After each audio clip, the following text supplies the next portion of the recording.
Hello guys, Ansari here. Welcome back to my channel. आज हम बात करेंगे टैबलेट के बारे में। इसका ब्रांड नेम है निम्प्रैक्स पी। यहाँ पे ये ब्रांड नेम लिखा हुआ है, आप देख पाते होंगे।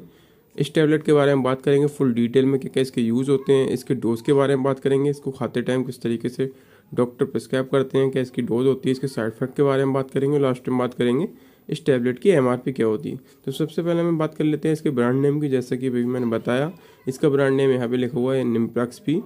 ब्रांड नेम वैसे हमेशा एरिया के अकॉर्डिंग चेंज होते हैं, लेकिन ये ऐसा ब्रांड नेम है आपको हर कहीं एरिया में इजीली अवेलेबल हो जाएगा।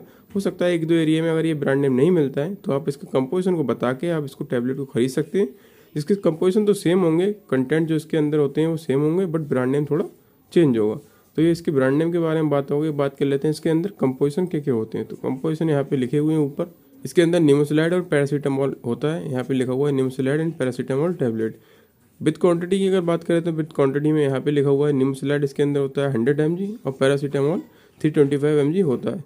जितने भी मैंने निमोसिलाइड पैरासीटामोल वाले कंपोजिशन वाली टैबलेट को देखा है तो उसमें ज़्यादातर कंपोजिशन निमोसिलाइड जो होता है वो 100 mg और पैरासीटामोल 325 mg होता है। और डेक्लोफेनेक वाले कंपोजिशन के साथ में अगर पैरासीटामोल होता है तो डेक्लोफेनेक उसमें 100 mg और पैरासीटामोल 325 mg होता है।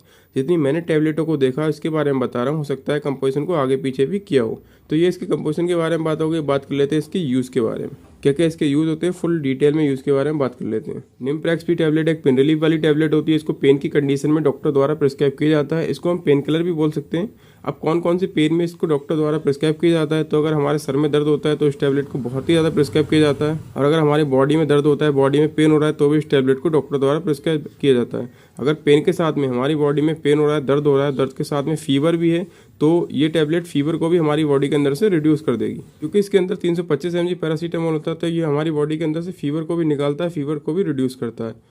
लेकिन अगर फीवर की कंडीशन ज़्यादा होती है, फीवर का टेम्परेचर ज़्यादा हाई होता है, तो डॉक्टर इस टैबलेट को नहीं प्रिस्क्राइब करते हैं। फिर वो प्लेन वाले पैरासीटामोल कंपोजिशन वाली टैबलेट को प्रिस्क्राइब करते हैं, जो कि 500 mg या 650 mg वाली टैबलेट होती है। डॉक्टर अपने हिसाब से पेशेंट की कंडीशन को देखते हुए पैरासीटामोल वाले कंपोजिशन को प्रिस्क्राइब करते हैं।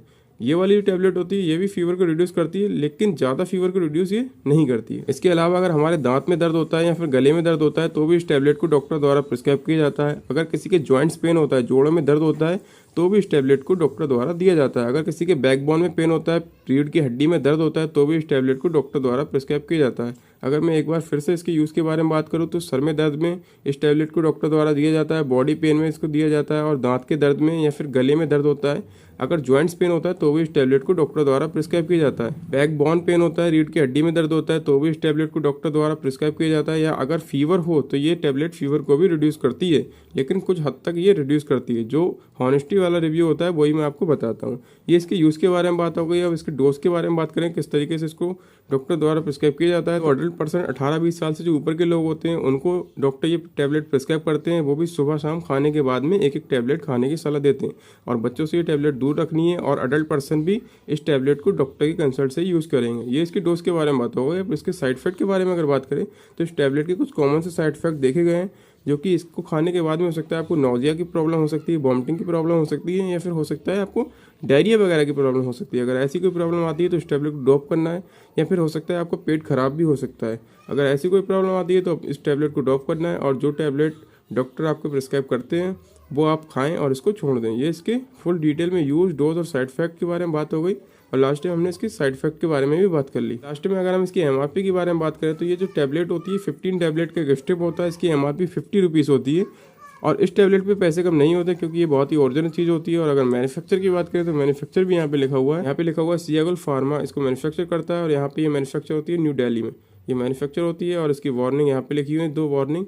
शेड्यूल एच के अंडर में ये टैबलेट आती है। शेड्यूल एच एक प्रिस्क्रिप्शन वाला ड्रग होता है, और यहाँ पे लिखा हुआ है निमोसिलाइड डेली बेसिस पे आप यूज़ नहीं करेंगे, इसको डॉक्टर की कंसल्ट से इसको यूज़ करेंगे। तो ये मैंने इस टैबलेट के बारे में पूरी जानकारी देने की कोशिश की है। मैंने निम्प्रैक्स पी टैबलेट के बारे में बात की है, इसके यूज़, डोज और साइड इफेक्ट के बारे में मैंने बात कर ली। लास्ट में इसकी एमआरपी भी हमने देख ली। तो आप चाहें इस टैबलेट को अपने डॉक्टर की कंसल्ट से यूज़ कर सकते हैं। और मेडिसिन से रिलेटेड या फिर स्किन प्रोडक्ट के रिव्यू देखना चाहते हैं तो मेरे चैनल को सब्सक्राइब करें। Thank you for watching this video.